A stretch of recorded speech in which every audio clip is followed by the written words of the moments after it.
नमस्कार, आपणा सर्वांचं स्वागत. प्रथमतः 10वी उत्तीर्ण विद्यार्थ्यांचं मनापासून अभिनंदन.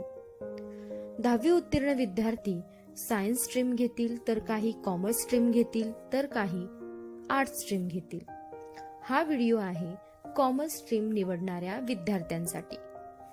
कॉमर्स स्ट्रीम घेण्यापूर्वी प्रत्येक विद्यार्थ्याच्या मनात विचार येतो, तो म्हणजे कॉमर्स म्हणजे नक्की काय, यात कोणते विषय असतील. तर सोप्या भाषेमध्ये कॉमर्स विषय म्हणजेच व्यापार आणि व्यवसाय क्रियांचा अभ्यास. जसे की यात उत्पादकाकडून अंतिम ग्राहकाकडे वस्तू व सेवांची देवाणघेवाण होते.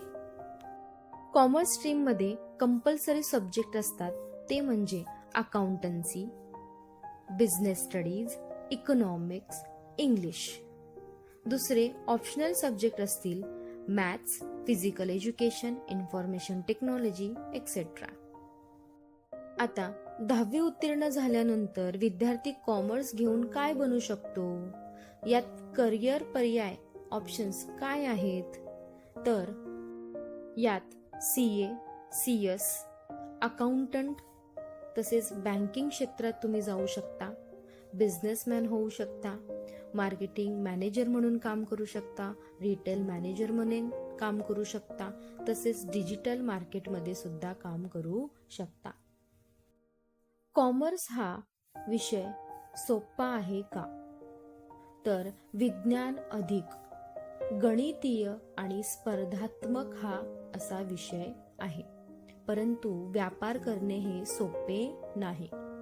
त्यासाठी यातील विषय ते म्हणजे accountancy, business studies, economics, English या विषयांचा काळजीपूर्वक अभ्यास करणे तसेच समजून घेणे आवश्यक आहे. कॉमर्स स्ट्रीम विज्ञानासारखेच वैचारिक आहे, तसेच खूप स्कोरिंग सुद्धा आहे.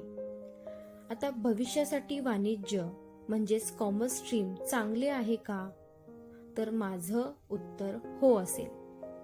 का, तर भारत सरकारच्या अलीकडील धोरणामुळे कॉमर्स क्षेत्र म्हणजेच वाणिज्य क्षेत्र अविश्वसनीय प्रगतीपथावर आहे. आजच्या डिजिटल युगात प्रत्येक क्षेत्रात कॉमर्स हे वापरले जाते. कॉमर्स स्ट्रीम बद्दल अजून माहितीसाठी कॉमर्स कट्टा या चॅनलला सबस्क्राईब करा. माहिती आवडल्यास लाईक करा, शेअर करा, सबस्क्राईब करा. धन्यवाद.